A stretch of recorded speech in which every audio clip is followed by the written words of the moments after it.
morning, Mr. President. I'm Jamie Santos from the Armed Forces Radio. What's so urgent with the command conference? Last January 4 po, nagpatawag kami.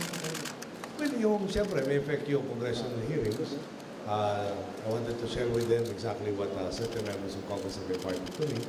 And, although there is a problem, there is also an opportunity to show how different the current AFP is already. And if I can highlight, in all of the disasters that the AFP plays a major role in, di ba? Especially sa rescue, and the first responders.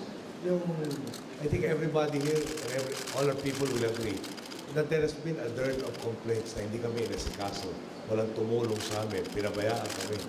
So, paano nangyari lahat ng capabilities? Can I highlight, for instance, Typhoon 1? Sa Region 2, tumatakbo pa yung bagyo, kiniklear na yung mga karsada na dadaanan, ng mga pag-repair ng transmission towers na damage. There were, I think, at least 12 transmission towers.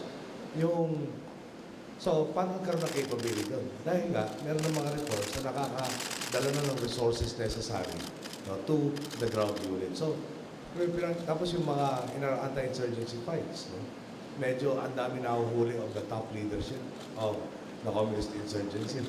And obviously, that is a direct effect of intelligence funds really being used for intelligence purposes.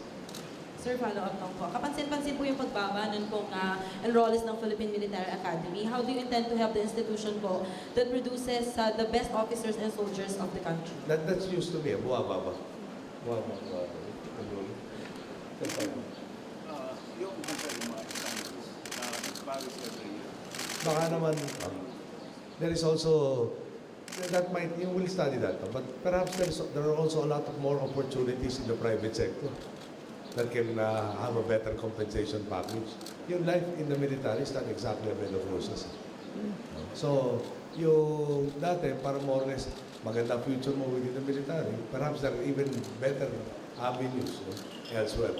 Can I just highlight the fact that, for instance, in the BPO industry, perhaps by this year or the latest by next year, we will become the #1 BPO destination. Sir, Sir, in the light of the controversies surrounding the AFP, what's your guidance to the troops, sir? Well, number one nga, since 2005, may as a result of various commissions at Rosetta, ang dami ng reforms sa institute. Amongst them, and we'd like to highlight, natin may controller para solo niya yung funds. Ngayon, there are 4 offices. It was changed from 1 office to 4 offices who provide automatic check and balance. Now, I guess the proof is in the pudding, di ba? Ang issue nga dito, ano ba ang nade-demonstrate, especially after na-complete tayo, ng capabilities at yung actual na nagawa na po ng AFP.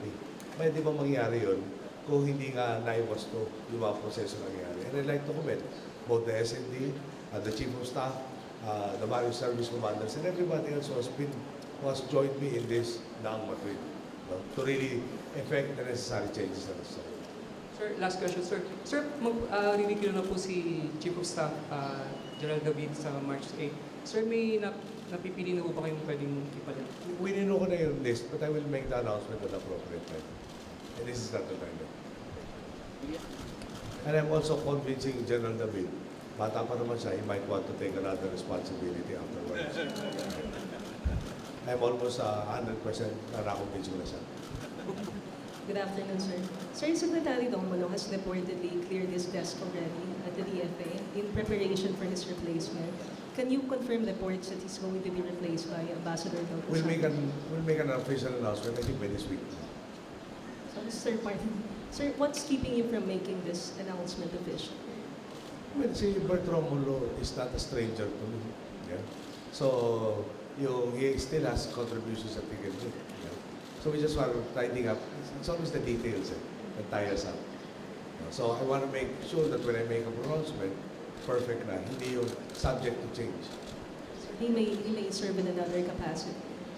That is very possible this time. Pero subject also na kung gugustuhin niya o hindi niya gugustuhin. And of course, meron din yung requisites of the law. For instance, Congress is in session. Hindi pwede, parang pwede ang appointment yata acting while they're in session kung hindi kina-confirm yung CA. At yung kina-confirm yung CA will take time. So, but we need we need a lot of, we have a lot of things to do with regards to foreign affairs. For instance, yung latest, di ba yung nangyari sa Egypt? Now we have the issue with our countrymen who are sentenced to execution in China. Bernard. Correct. Good afternoon, Mr. President. Oh, Sir, para lang most of sir, the 3 Filipinos on death row in China are set to be executed next week. Can the Philippine government still do something about it? And would you issue a last-ditch appeal to the Chinese authorities? Yung, if I'm not mistaken, as early as August, I think I wrote a letter already to the Chinese leaders asking for yung accommodation from them. At the time, hindi pa final yung review ng Supreme Court nila. From death to life imprisonment. Ano yun, parang to a degree, medyo mahirap pa ipakiusap na yung drugs. At saka nung binabasa natin yung records, talagang kilo-kilo pinag-uusapan.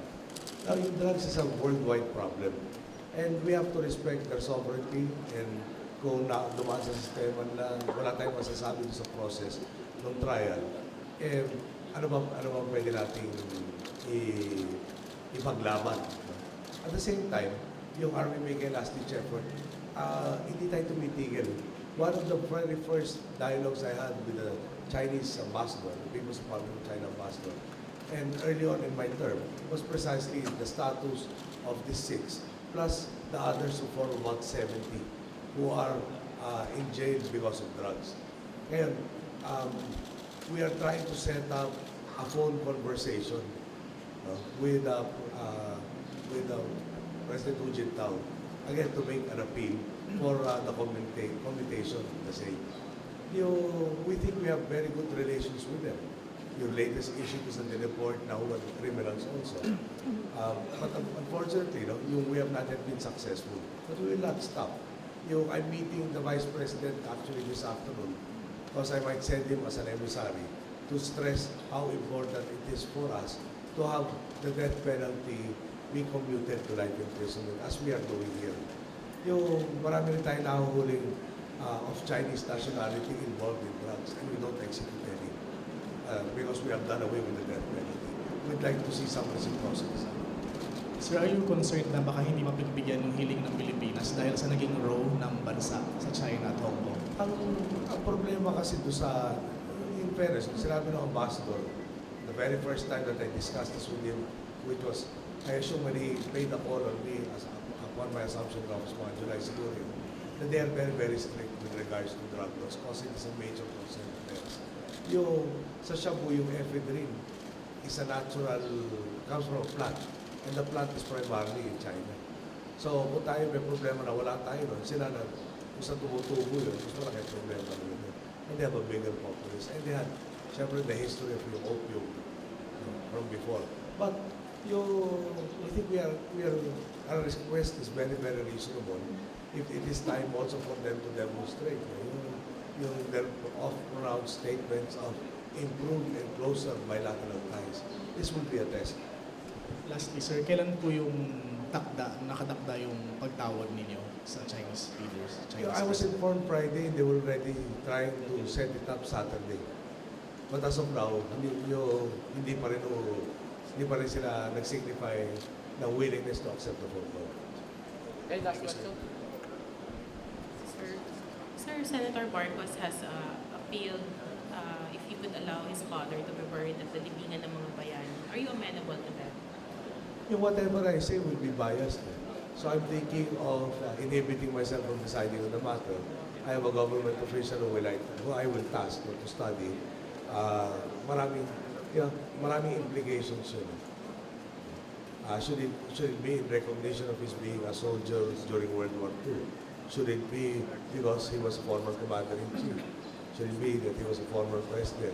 Then of course there will be a sector, or a significant sector, especially we're celebrating the 25th anniversary of EDSA by next week. Meron sector nagsasabing, bibigyan natin ng unod. Kasi as commander-in-chief, there is a sector and as president na magsasabing, di ba tinanggal yung mandato sa kanya ng taong bayan? So, paano magkakaroon ng entitlement? But again, anything I say on the matter, sasabihin, decided on a subjective basis rather than on an objective basis. And we would want to spare our country from that. So, in all probability, I will let somebody who has less personal attachments decide on it, and I hopefully will be meeting this person by this afternoon. Sir, just going back to your command conference, so you mentioned that you went back to the reforms that started as early as 2005. So what were your directives a while ago insofar as this issue that the AFP has found itself embroiled in right now? Well, first and foremost, ipapakita how different the current AFP is. No? And again, I pointed out just one example. Yung ating, di ba pag Office of Civil Defense, primarily it's the PNP, AFP, that are tasked. Yeah? Yung evacuations, yung security of the same, yung kailangan ng mga emergency repairs, clearing of roads, etc. Yung facilities, yung mga rubber boats, yung boats themselves. Yung pagdating na sa hulo ng water purification system will be loaded will be brought there by C-130. So, meron ka C-130, tumatakbo. Meron ka magsisecure sa personnel ng mga concessionaires na MWSS will be bringing the equipment. So, yung mga capture of ranking CBP, NPA leaders, it demonstrates that the AFP is doing its job. And it actually, to me, vividly demonstrates the difference of their capabilities and accomplishments because the reforms are already taking place. Okay, thank you, Mr. President. Kaya pagbigyan na natin ito. Si Christina talaga meron pa. Actually, Pero kapalit ito, rest of the weekend. tinatanong ka na. Hindi kasi nag-meet daw kanina si Vice President Obama at si Congressman Pacquiao. Pacquiao.